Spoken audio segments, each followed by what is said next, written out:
Welcome to the Charleston CFO Council. This organization was co-founded in 2015 by Robert Bendetti and Mark Carmichael in order to provide a networking and educational forum for senior financial executives to share best practices, to discuss current financial issues, and to learn about current topics related to the performance of their job. Protiviti is a global consulting firm, 85 offices in 25 countries, do consulting in many things. A few of them include finance, tech, ops, data analytics, and internal audit. And I didn't know this, but Protiviti is a wholly owned subsidiary of Robert Half. They're pretty much one of the largest organizations that I'd never heard of before. And that isn't because of them, that's just because of me not knowing. So very impressive, large organization, and we're lucky to have Anna and Ryan with us today, in addition to superstar Carly. So the bar has been set pretty high, Ryan and Anna. Can you guys hear me? We can. All right. So did Carly tell you before we started, did she tell you how I do the intros? No, but it sounds like we're in for a surprise. All right. Awesome.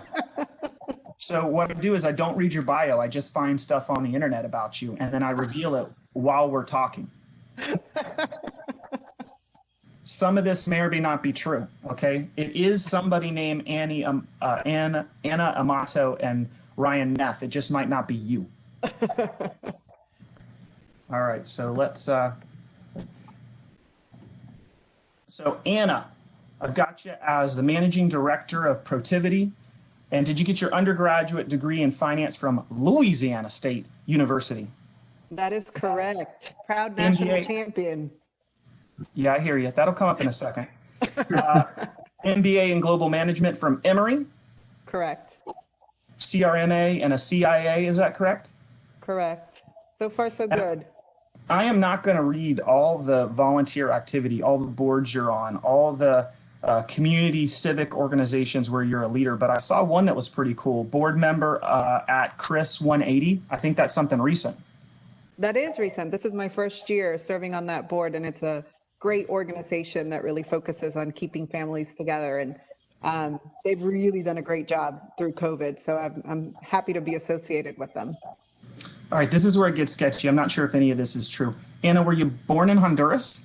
I was, yes. I saw that you were playing my At Mike song as part of your intros. Oh, my father was born in Brazil, so that's just my jams. I didn't, I was playing a little Mark Anthony for the folks that didn't know.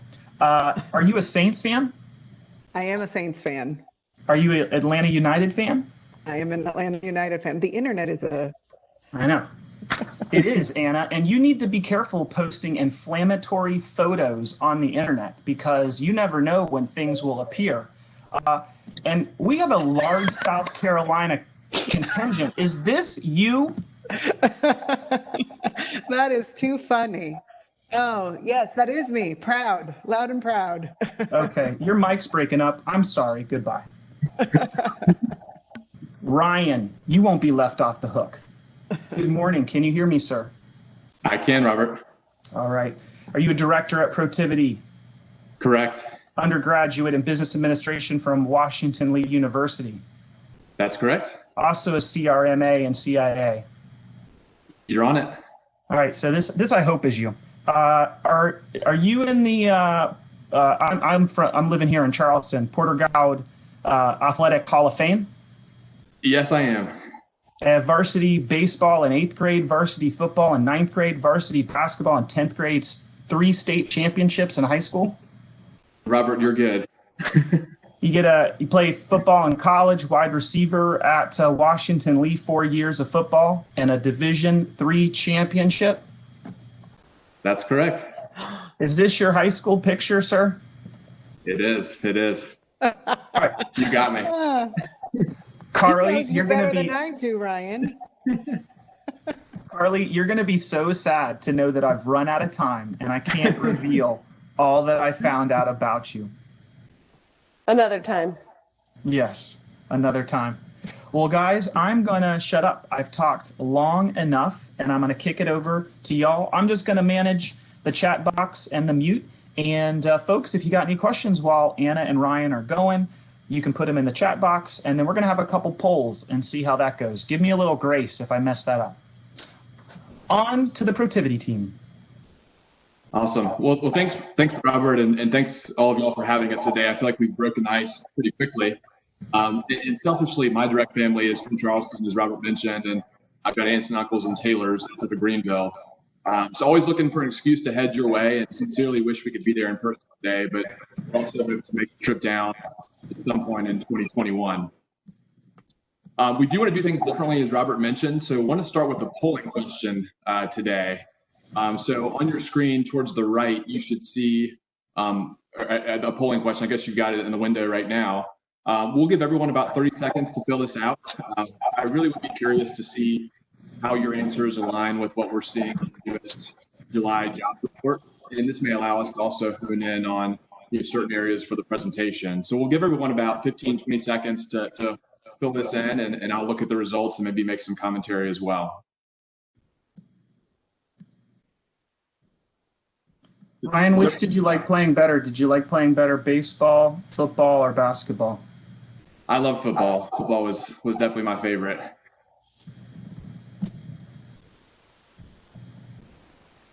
All right, we got about 10 more seconds, folks. We got 20 more to answer. You got seconds.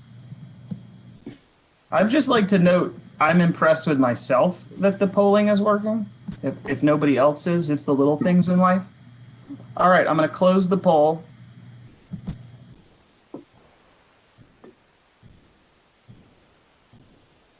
Oh, it's giving you 10 more seconds. The WebEx is more generous than I am. All right. Yeah, as we wait for the results, Robert, I mean, I think we're seeing in the market, at least, and I'm going to guess the results will reflect that hiring decisions are varying across companies given a lot of uncertainty, right? So the COVID uncertainty, the expiration of the CARES Act in July, and obviously the upcoming election. So guessing that these results may be a little scattered, that's really no surprise.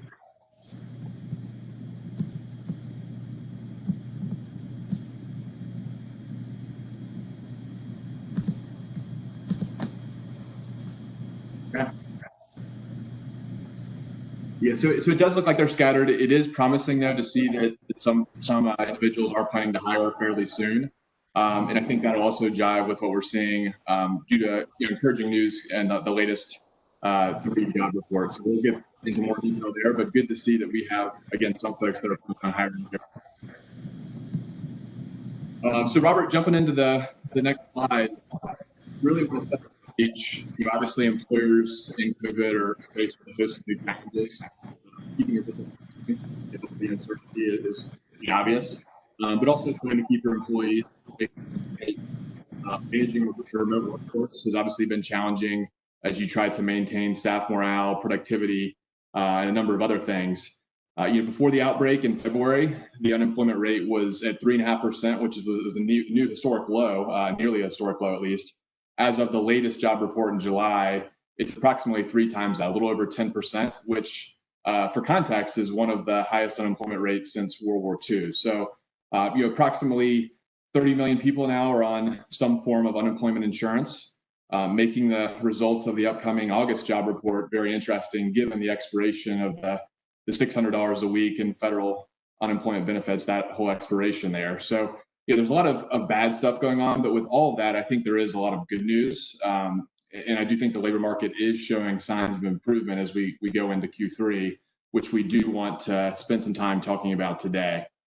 So when I think about the labor market, I kind of think about it in three big themes. So one being remote work is necessary. That includes remote hiring, remote onboarding, and I think that's going to be here for a while. Theme number 2, employees. They do have specific expectations as it relates to the post-pandemic workforce, which is very challenging for employers, especially as there's really not a one-size-fits-all solution. And then 3, and probably most important for today, hiring is not getting any easier, despite a larger pool of available talent. So that's something we'll absolutely touch on as we go through the presentation today. I won't drain the slide, but generally, we are seeing workers working from home at a 77% clip per a recent RHI survey. They're also remaining productive and efficient with the right collaboration tools, motivation from leadership, technologies, and training where it's needed. We're especially seeing that in the accounting and finance space. I think accounting and finance as a department have proven they can be leaders when it comes to resilience in a remote environment. We also are seeing that they could be one of the last departments to actually go back to work if your company is taking a staggered approach. There are other departments like HR, BD, R&D, where they kind of need to be on site. Accounting and finance has been one of those where we've been able to operate pretty effectively remotely, and I think that will be a trend going forward, especially as you look to a staggered approach if you're doing that at your companies. The best part about this survey, though, I think, is that close to 100% surveyed feel very supported in working remote, which really is a tribute to leadership out there. So just wanted to kind of set the stage with that slide. On the next one, I mentioned employee-specific expectations, and Robert, you can go to the next slide here. They're increasing, right? I don't think this will be surprising to many of you, but 74% of professionals polled by RHI, they want to work remote. Many of those are working parents, and many others are demanding additional considerations, things like staggered work schedules, better cleaning procedures, changes in office layout, all things that are challenging to employers. But with those challenges, I think, again, there is a lot of good news towards the right. So more than 18 million professionals laid off currently expect to return to work. That's by the U.S. Bureau of Labor Statistics. I think that number is going to go up, especially as the employment benefits run out. They have run out. So I think that number is only going to increase. When you think about hiring managers, I mean, traditional restrictions associated with on-site work and a candidate's geography are out the window in some cases. We are seeing hiring managers widen their pool of candidates and bring in folks and professionals from other cities, other towns, other states, given everything is remote for a lot of folks anyway. It's clear that college education pays off. So if you're 25, you're unemployed, and you have a college degree, your unemployment rate is 3 points less than the national average, which is certainly good news for those with college degrees. And generally here, I think that flexibility, work-life flexibility, technology enhancements that have come about in this new world have generally led to higher morale, greater productivity, especially, again, in that accounting and finance space.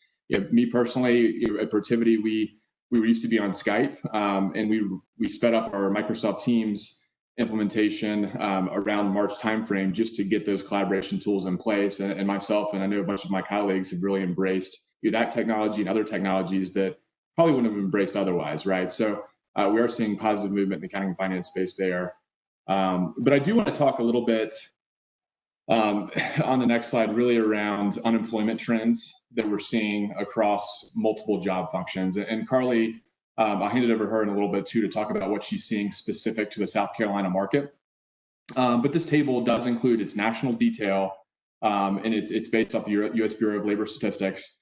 For context, again, as a reminder, the national unemployment rate as of July was 10.2%. So what you see in the finances is around 4.55%, which is well below the national average. I should say when this report was released, though, pre-pandemic, those numbers were closer to the 1.5 to 2% range of unemployment in the accounting and finance side. So you've absolutely seen an increase in unemployment there. But again, even with a bigger pool, many of our clients are facing challenges with hiring. So generally, when you look at some of these positions, I think that analysts, auditors, and accountants are the most difficult to staff. Companies are picky in what they're looking for there.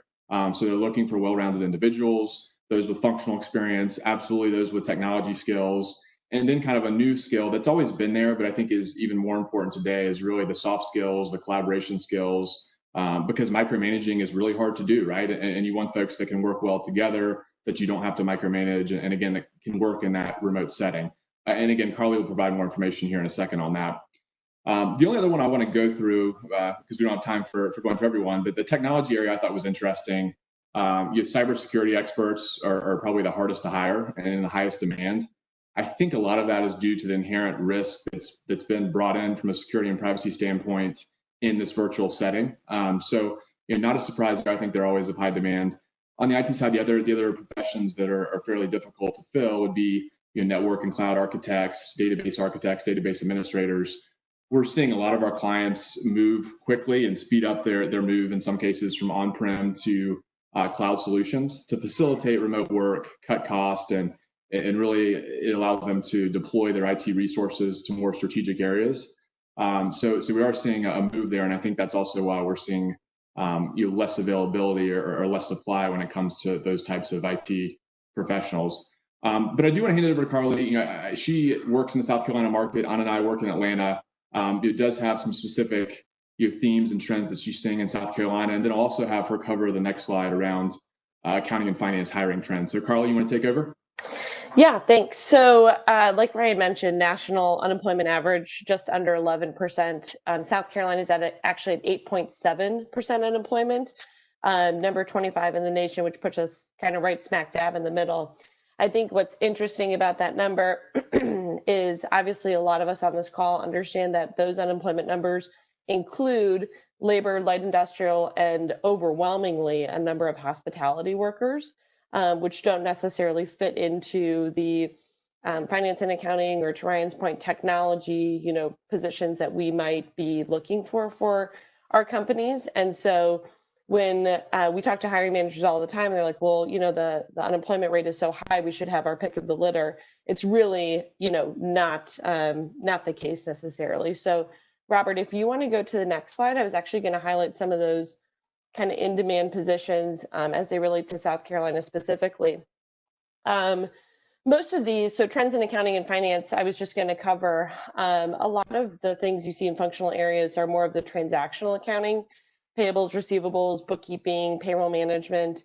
I was going to highlight AP and AR and bookkeeping specifically just because I felt like they were the most shocking. But in the last 3 months, we have a partnership with Career Builder where we can see available and active candidates to job postings that are out there. And specifically, AP has 138 active candidates in the last 3 months, so true COVID numbers, to 320 posted jobs. So if you think about that, right, 200 companies are going to fill their position either in a non-traditional way with a candidate or a non-traditional way with process, which would include a consultant, temp to hire, another way to make sure that they're looking at whoever is available in the market. Receivables is about the same, 121 active candidates to 325 jobs. And then the bookkeeper one was the most staggering, 67 active bookkeeping candidates to 276 posted positions, which is just insane, right? If you guys want any more information on the payroll, the senior accounting, the financial analyst, they're about the same. There's no category that has more people than it does positions. But I just thought that was a good thing to highlight, based on the unemployment numbers that people see versus the actual job seekers, that are out there, looking to get back to work.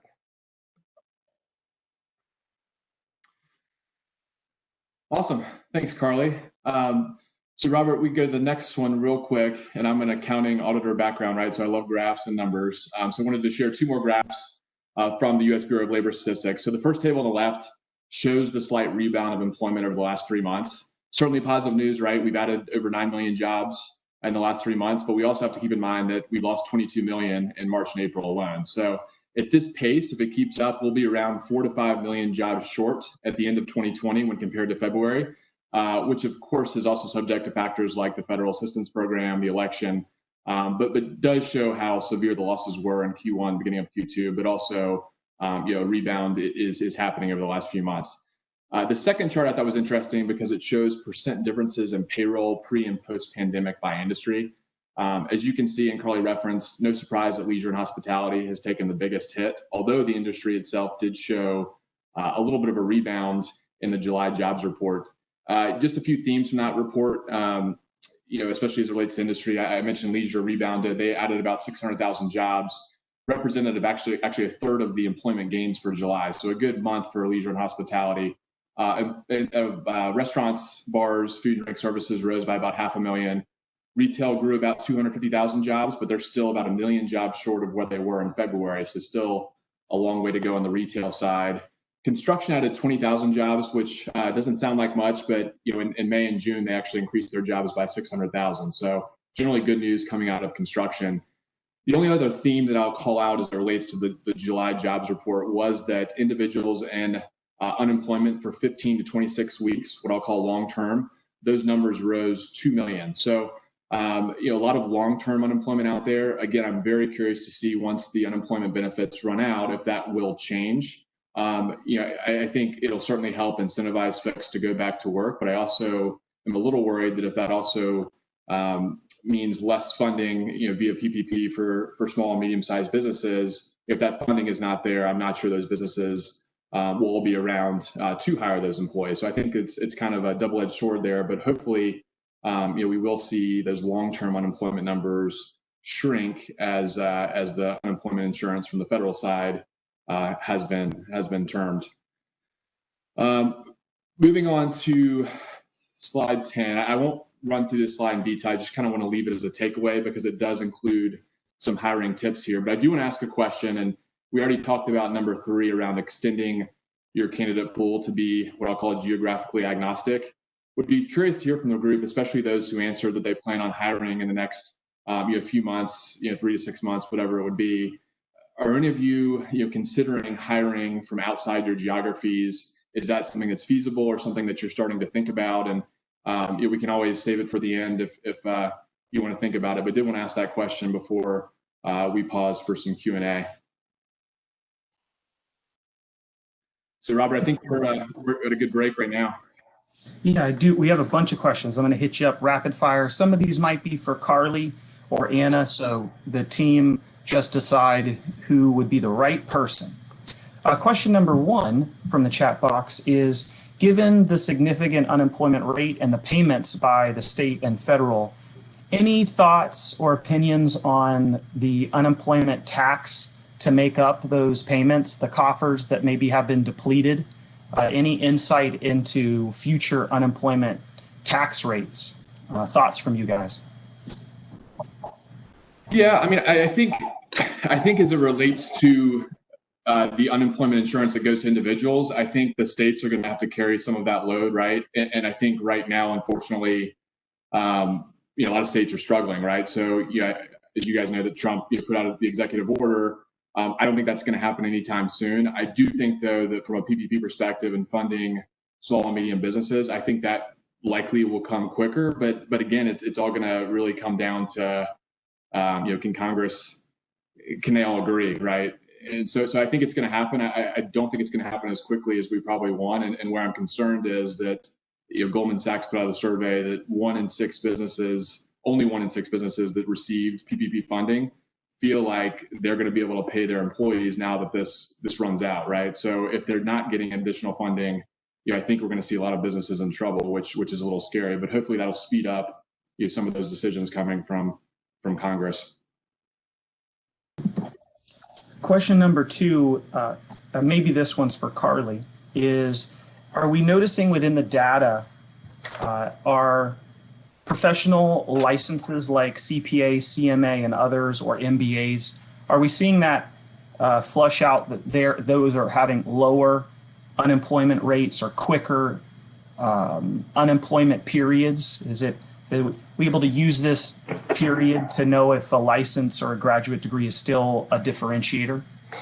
It's definitely a differentiator, yes. And those candidates are going extremely quickly, especially ones, I know that there were some professional firms that had layoffs early in COVID, and those candidates were scooped up, immensely fast. The ones that were on the hiring market definitely have a shorter window of unemployment than the other individuals that we work with. And it is one of those things that if you can differentiate yourself or be a little bit more competitive in your credentials, it'll help your job search for sure. Are we seeing any, you guys have any thoughts on annual salary changes or cost of living adjustments this year? Is it up, down, flat? Is it all over the place depending on the type of employee? What are your thoughts on that?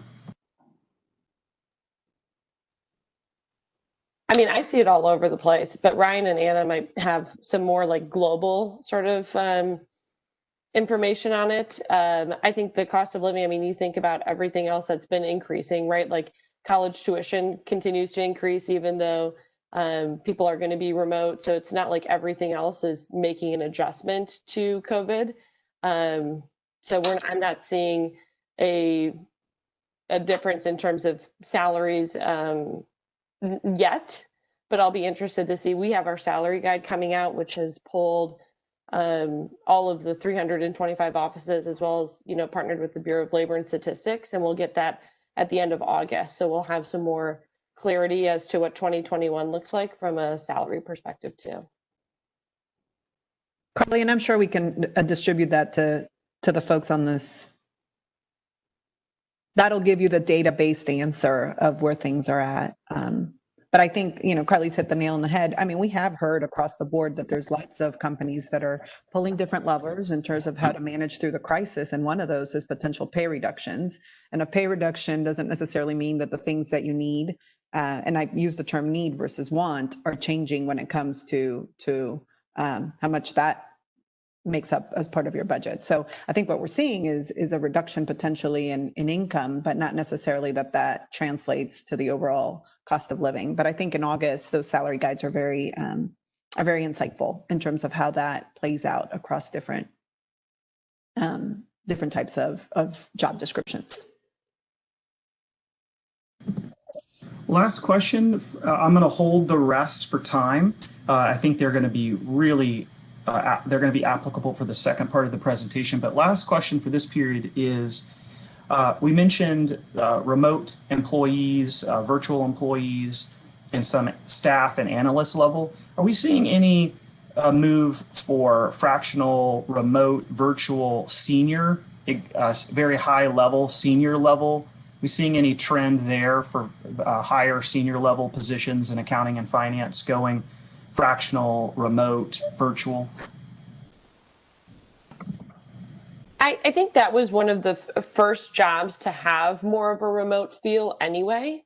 Like we work with a number of senior financial, senior accounting candidates who do have the ability to do remote work or had been working remotely or had been doing some type of travel intermittently as it worked to manage and support a business. So that one was already on the tipping point of, being more remote than other positions. I haven't necessarily seen an increase, and well, I say that, and then I think about, some jobs that we were staffing on the West Coast, 2 weeks ago. I think people are becoming more flexible, but that position already was one of the more remote positions inherently.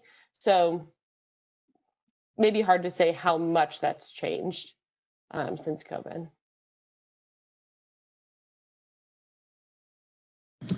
All right, I lied. One more good question that's applicable here. Any new data on time to hire? Is it shorter? Is it longer? It should be shorter.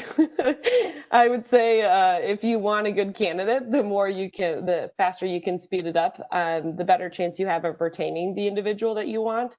I had an interview with a candidate yesterday who's an AP clerk, had 4 interviews with a company up in the Western North Carolina area. And it's one of those things, it's just such a turnoff for candidates to go through an extensive hiring process. So I would say there are companies who need some help in expediting that process. But the faster you can move candidates through an interview or evaluation process, the better chance you have of not only retaining them, but having a better selection. Okay, awesome. I'm gonna hold the rest and advance to the next slide and pick up the rest of the questions the next time we stop.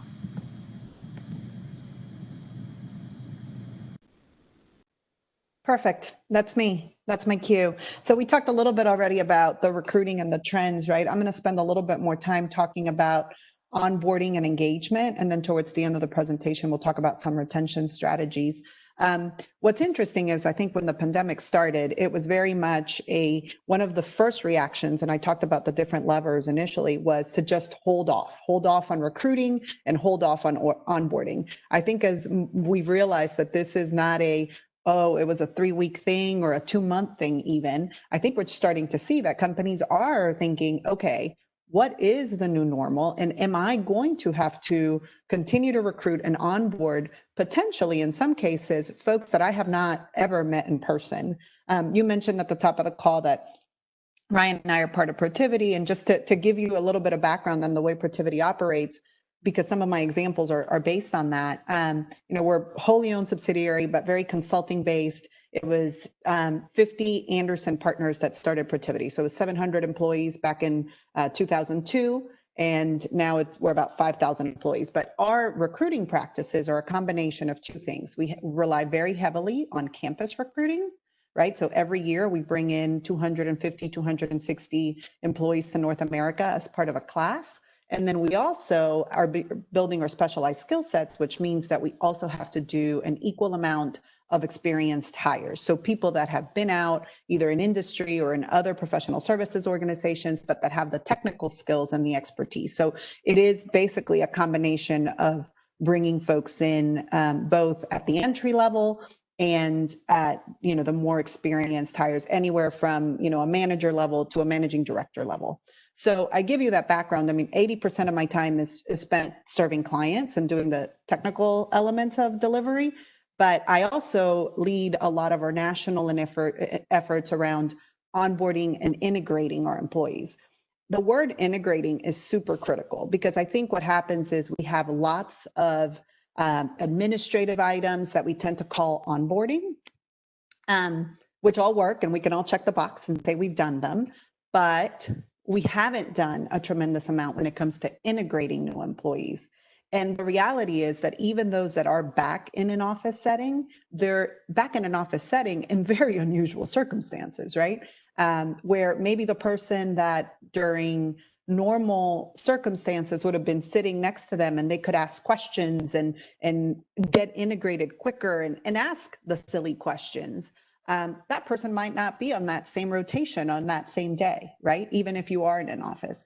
So there's lots of new challenges that come on board when you're talking about truly being able to integrate employees. And it is very important because it's expensive. It's expensive to bring new employees in. And if you can't keep them long term, if they leave after 6 months, and I think it's kind of common knowledge that it takes the first 6 months to even know what you're doing at a new job, right? And so if you aren't able to integrate them and those folks end up leaving, you've lost a lot of time, a lot of effort, and a lot of money. So I think there's a lot of challenges that come across with integration. I mean, I think we would have all loved to have been able to say, oh, we're going to move into a more remote work environment. Let's put some policies together. Let's give out some training. Ryan alluded to it in our case, right? We went straight for something that had a 6-month rollout with Microsoft Teams to saying, well, no, we're all going to be remote starting on Monday. So guess what? You guys need to embrace this. I will say that adoption is amazing when you have no other choice. When all choice is gone, you realize, okay, well, this is it. I got to adopt it. So I think that there's lots of challenges that come from managing a remote workforce, is particularly with the integration. One of the things that I think is no news to anybody is not just the peer relationship, but also the lack of kind of face-to-face supervision. I think every relationship, personal or professional, ends up being built on trust, right? And it's hard to build trust through a screen. You can see the interactions of your office mates when you're in that environment, and you can tell what kind of commitment and delivery they have. It's hard to do that during scheduled meetings for 30 minutes a day, right? So I think the lack of face-to-face supervision is challenging because it elongates how quickly you can build that rapport and build that trust. The other piece that's interesting is I think the lack of access to information. And some of it is just, when I say information, just being able to walk down the hall and ask a question. But some of it is the fact that you don't have any context and the impact that can have on your interpersonal relationships, right? So we communicate over email and over chat most of the time. If you're in an office environment, you can kind of tell somebody's under stress. You can kind of tell that maybe that email wasn't as short as it came across. But whenever you're in an environment that you're just getting those snippets of communication, it's very easy to make assumptions and not have that whole information. And again, I bring up all of those social elements because they really do impact the integration of an employee into a company, and it impacts how the loyalty level of them, right? This summer, we had 250 interns, which were supposed to be with us for 8 weeks. Well, that didn't happen, right? We didn't even have our offices open, so we weren't going to have them for 8 weeks. But we decided that we still wanted to keep the intern program. So we did a reduced 3-week virtual intern program. And everybody at the end of that intern program, I say everybody, mostly everybody, got full-time job offers. And we had an 86% conversion rate from intern offers that were made to folks that are supposed to start with us full time next year. So I sit here from the receiving end, and I hear lots of our recruiters sometimes saying, "Oh, 86% conversion rate," which is great.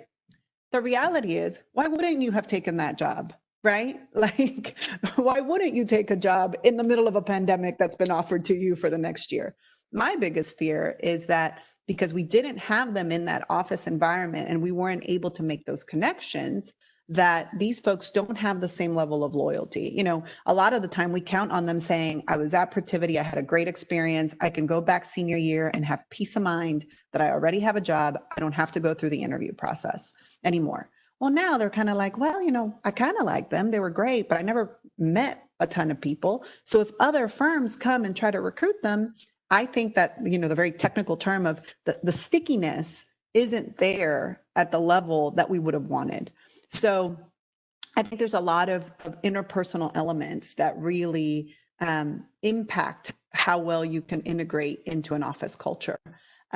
One of the other things, and I think, again, Ryan alluded to it, there's lots of different elements of wellness that are important during this pandemic. I think you think about, we'll talk a little bit about multi-generational, but there's an element of either distractions at home. I'm sitting in my basement today because usually where I sit, you would have had a 9 and a 6-year-old make cameos at some point at 8 a.m. with with their bed head. So there's lots of distractions at home that you don't usually have, right? And that is a stress level. But then you also have on the other end of the spectrum, folks that might be living in a tiny apartment by themselves that for a while there weren't going out seeing anybody, right? And there's social isolation elements to it. So how you connect with your employees and the level of engagement that you can maintain, both for new employees, but those that you've had, and those connection points are critical. And establishing what that communication needs to look like will really help really create a productive work environment. So I'll stop there with this slide, but I don't know if anybody has any comments. I know everybody's dealing with some of these things in different ways. Anna, a couple of questions that we got in this area to pull the thread on what you're speaking to is any best practices on new hire training remotely? Any lessons learned from what you just spoke of? And just for knowledge, we're at about 10 minutes for time. Perfect. So, we have created virtual training programs, right? That's kind of our focus has been on, let me be proactive about all the questions you don't know you have already. So we've created what we call project integration checklists, right? And we say, here's the things that as an engagement manager or, whoever the hiring manager is, here's some things that you should proactively tell folks and direct them to when it comes to training. Because the reality is somebody starts and you say, do you have any questions? They don't know if they have questions or not, right? There's so much that you can do. You're drinking from a fire hose. So I think a lot of it is being proactive and trying to give them the bigger picture, understand the context, but then also some tactical elements of here's the things that you should be thinking about so that you can accelerate that integration. Do you have any thoughts on best practices around remote work space requirements and those interruptions that you spoke of, dogs or kids, are we all over it and it's no big deal? Are some companies communicating minimum requirements about what your workspace remotely needs to have? Yeah, I think it's interesting. What you will see is that there are some firms that have given some level of a stipend to help people with whatever they need from a home office perspective, right? Because they're not having different types of expenses. I think, and I would hope that most are very aware of the situation that we're in. I know that, for Protiviti and for all of my clients, I've got anywhere between 10 or 12 active clients at any given time. And it's very much understood and people are very flexible, right? But I think in an ideal situation, yeah, you kind of plan for your day. And so today I said, hey, look, I'm presenting, so I need to be downstairs, right? Other days that I know that the meetings that I have are a little bit more casual, I'm okay being right outside my kid's bedroom. So I think it's kind of planning for your day and going back to that communication, right? And trying to plan around some level of what required flexibility is. Not sure if that helps.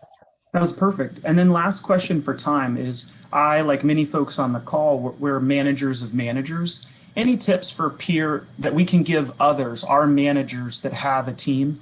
Any tips for peer-to-peer interaction? You talked about that social, the connections, the loyalty. Any tips for us as managers of managers? Yeah. So a couple of things. I think based on the level of experience, I think we have erred on the side of over communicating. In some cases, we've had some daily stand-ups just to make sure that folks are comfortable and they have the direction that they need for the day in front of them. But I think you need to adjust as needed, right? At some point, you start figuring out, is this needed or not? So I err on the side of being overly cautious and maybe having too many checkpoints to begin with, and then adjusting as you start building that relationship and you realize that you may not need the touch points as frequently. The other piece is, and it feels kind of cheesy initially, but the virtual happy hours or pizza party or trivia, and it's amazing because innovation in times of need, I think is probably one of the greatest things that you get out of this. And you can go online now and you find companies whose value proposition is that they will facilitate a virtual event for you, right? Because sometimes that takes away a little bit of the awkwardness when it's all people that know each other. So there are definitely some social elements out there that you can leverage that might feel a little cheesy or awkward at first, but I think you find that people are hungry for that interaction. And I'm going to hold the rest of the questions. You're popular. I got 10 more people are hitting you up with, but I'm going to hold them for time because I know you've got some slides. Okay, yeah, and I'll go through this. I'm going to suggest that we skip the poll just to give you time to speak. Perfect. So I'll give you a little bit of background if you want. Yes, perfect. So, managing a multi-generational workforce is challenging regardless of the circumstances. But the reality is that there are very different views across the different generations when it comes to remote work. When you think about boomers, they see working from home as a privilege versus millennials and Gen Zers, they're more comfortable collaborating online, and a lot of the time they might have had some flexibility. So to them, it's probably not as much of a shock to the system when it comes to using collaboration tools and the technology, right, that's required. The reality is that there's a spectrum in terms of your ability to adapt. So, there's some of us are very used to a structured way of working. And so it's a little bit harder to adapt, but there's others that are very creative communicators, and they're all about, how do we really innovate and collaborate, particularly in times of crisis. So I think that there's a way to get the benefit out of all of those different views on remote workforce. Those that have been in the workforce a little longer might be able to help you create that structure in a virtual environment.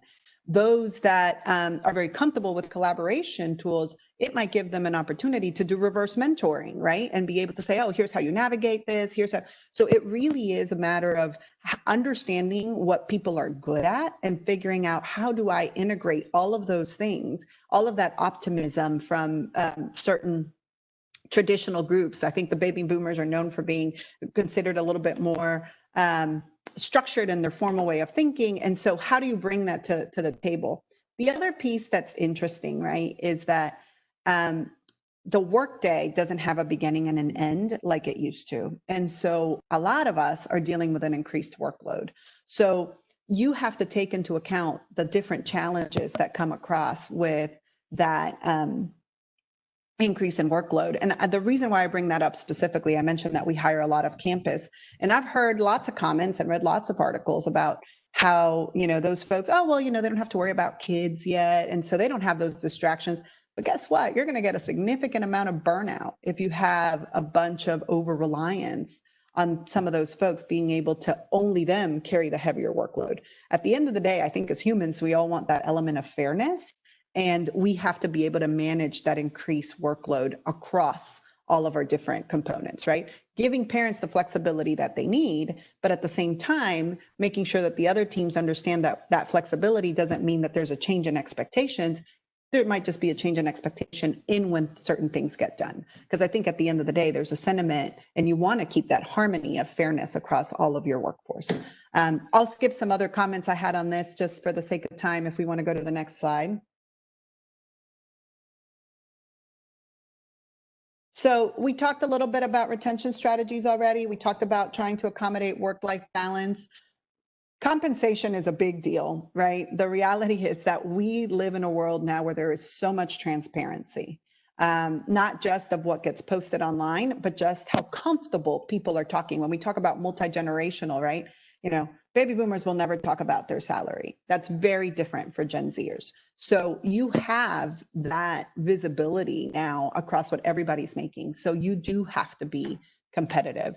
And I do think that the other piece that's important is providing opportunities for growth.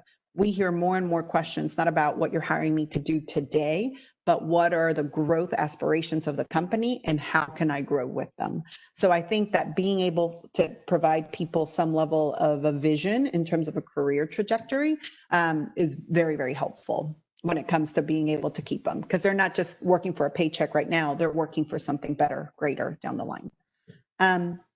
And then we'll shift gears a little bit. We're going to skip the polling question, but we'll shift gears a little bit because I will tell you, when we talk about the new kind of like the workforce of the future, I will tell you because it hurt me first, right?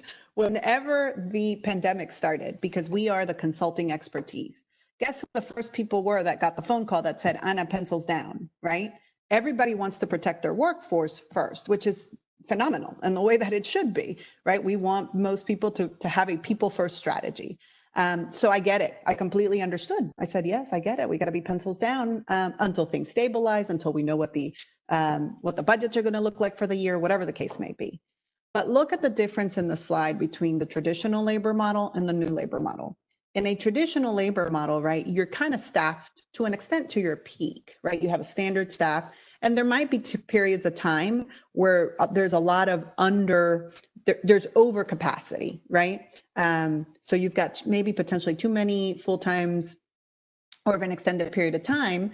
Sometimes they might not be operating at capacity, but then there's other times where there's a special project or, you know, there's an ERP implementation or whatever the case may be. And then you're stuck with this group that is working overtime, and all of a sudden, you know, they're either burnt out or they're making mistakes because they just have too much on their plate.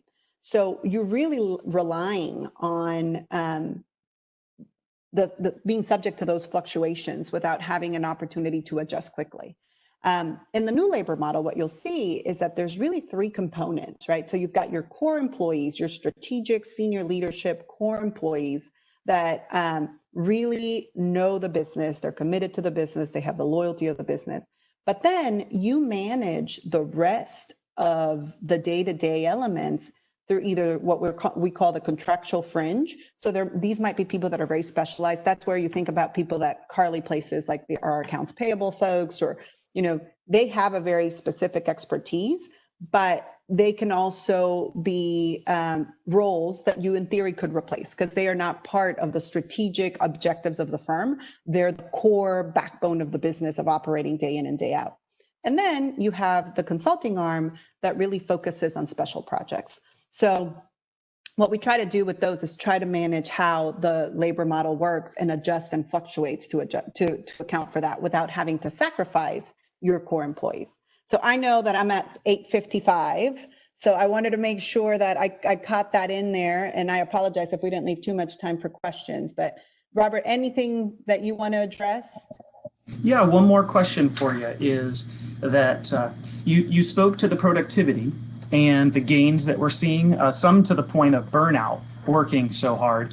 Do you think that productivity is permanent or maybe a temporary? You know, I'm seeing at my company, seems like everybody's working harder, faster, longer. I love it. It's getting me fired up. But is maybe that temporary and maybe folks are at the edge of burnout? What are your thoughts on that? So I will tell you that, you know, we talked about a human sentiment of fairness. There's also a human sentiment of safety. So I think people will continue to do that because most of us wouldn't jump ship right now to a new company where we don't have a history, where, most of us, if we're gainfully employed, are like, I'm not going to test the waters. So here's what I think is you're going to continue to get that level of service and commitment, but as soon as things turn around, it might be that they're like, okay, I'm done. And they're more likely to jump ship later, right? So I think the safety right now is what's really driving us to saying, I've got a job, that's great. And I just want to keep working hard.